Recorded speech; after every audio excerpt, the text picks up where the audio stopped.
if you want to go to the United States.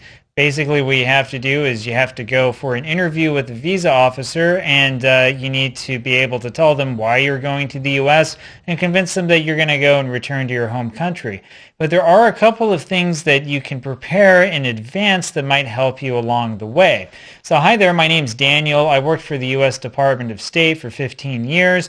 During that time, I was principally a visa officer and a visa manager. I worked in China twice, in Shenyang, China, up in Northeast China, as well as in Beijing, China. I also worked in between those places in Ottawa, Canada. I have seen many, many different types of visa applications from people from all over the world, and I've seen all sorts of interesting, strange, and unusual cases.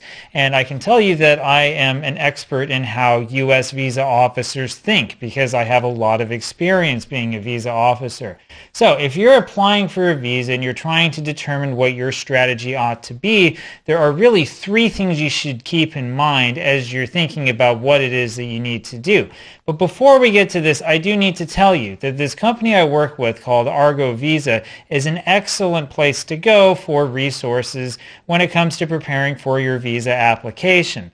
The company is filled with former visa officers like me. We have decades of years of experience between us, and we have done probably hundreds of thousands of visas, if not more, combined between all of us together. We understand how the visa process works, and we know what pitfalls you need to avoid and what things you should emphasize so that you will have a successful visa application process. Now, back to the things that you need to understand when you're making your own strategy. So you want to understand how a visa officer thinks. Now, the first thing you need to pay attention to is that visa officers are under tons of time pressure. This is something that many applicants don't understand. The visa officer, unfortunately, does not have a lot of time to go through your case in great detail and to understand every single thing that you're saying and to understand what every concern possibly could be and to go deep into your life and to understand everything that ever happened to you. When I was doing visa interviews in Shenyang, China, every day I would do probably around 150 visa interviews, sometimes as many as 200. It depended on how many applicants we had during that day. Now, these days, things are a little bit different. There has been instruction for visa officers from the highest levels of the U.S. government indicating that they should probably limit daily visa interviews to 120 per officer per day. What you need to realize, though, is that most visa sections will try to have that 120 interviews for every officer happen before lunchtime. So when I was in Shenyang, we would go very, very quickly through applicants and through visa interviews because we wanted to get to lunch. When it was around, 11:30 in the morning, if we saw that we had a waiting room filled with people, we thought we need to put the afterburners on, we need to hit the gas and go as fast as we can, and let's see if we can't take ourselves to lunch. The problem with this mentality for you as a visa applicant is that it's very likely that the officer will not listen to what you have to say and will assume after one or two questions that they know everything about your case and have enough information to make a decision. Oftentimes, this decision is not favorable to you. In fact, recently, with refusal rates higher now than they've ever been, it's very, very likely that your visa will be refused if your officer only asks you like one or two questions. So, what can you do about this? What you need to do is make sure that you stand out as being an exceptionally good applicant. You want to look different from every other applicant for your visa type. This includes the things that you say to the officer during the visa interview. Instead of giving the officer like a one-word answer for any question that he or she asks, you want to be able to talk at length about why you're going to the United States and to say the right things that make the officer understand that your purpose in going to the United States includes returning to your home country at the end of your travel.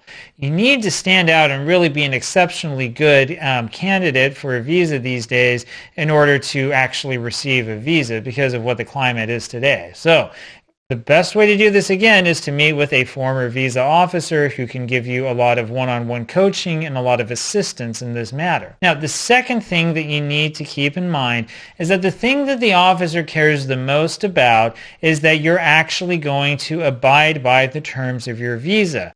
In other words, what the officer cares about is that after you go to the United States, you're going to leave and you will go back home. This is especially important today given the political climate that we have in the United States. It is of the utmost importance that you are able to convince the visa officer that your purpose of travel includes returning to your home country at the end of your trip. I have seen how many applicants who were otherwise qualified were refused student visas or were refused normal travel visas because the officer was convinced that they would then stay in the United States and change to a different status and try to get a job or try to get together with like their girlfriend or something like that. You want to make sure that the officer understands that you are compelled to go back to your home country. The best way to do this is to show that you have strong ties to your home country. Now, what does that mean? It's going to be different for every person. But, for example, if you have a job and you know you have important meetings that you can't miss, you need to tell this to the officer right away in the interview as soon as possible so that they realize that you really need to be back in your home country and that your plan is to go to the United States temporarily and then to come back. If you have parents that you need to take care of or grandparents or something, tell the visa officer this. If you have like a dog that you absolutely have to take care of and the dog would, be absolutely mortified if you were gone for more than a week, tell this to the visa officer. The more things you can tell the visa officer that help them understand that you need to come back to your country after your time in the United States, the better off it will be for you. Now, the third thing to remember is that the visa officer is also human. In fact, your visa officer is not only human, your visa officer likely is a citizen of the United States of America, and chances are very good that they grew up in the United States. I bring this up because communication styles are different between people who grew up in the United States and people who grew up abroad.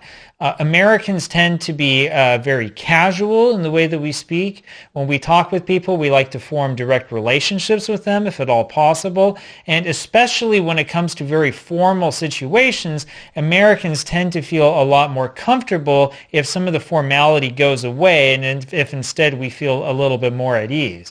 Now, this doesn't mean that you can go to the visa interview, that you can just show up wearing whatever you want. You can talk to the officer like he's an old friend or something like that. It doesn't quite work that way, but it does mean that instead of worrying about having the perfect answer to every question the officer asks, and instead of memorizing a bunch of answers to every possible question that you might face, what you really need to do is be able to have a conversation with the visa officer. This can be difficult to do, especially if you're required to speak English in an interview and English is your second language. The best way to prepare for this is to practice, and the best way to practice is to practice with somebody who is a former United States visa officer. So I strongly recommend that you use our services here at Argo Visa. We can help you. We can do one-on-one practice sessions with you. We can give you direct feedback. If your visa was previously refused, we can look at your prior visa application as long as you give us information, and we can help you figure out why you were refused and what you need to do next time so that you'll be more successful. So thank you very much, and I look forward to seeing you in a one-on-one consultation.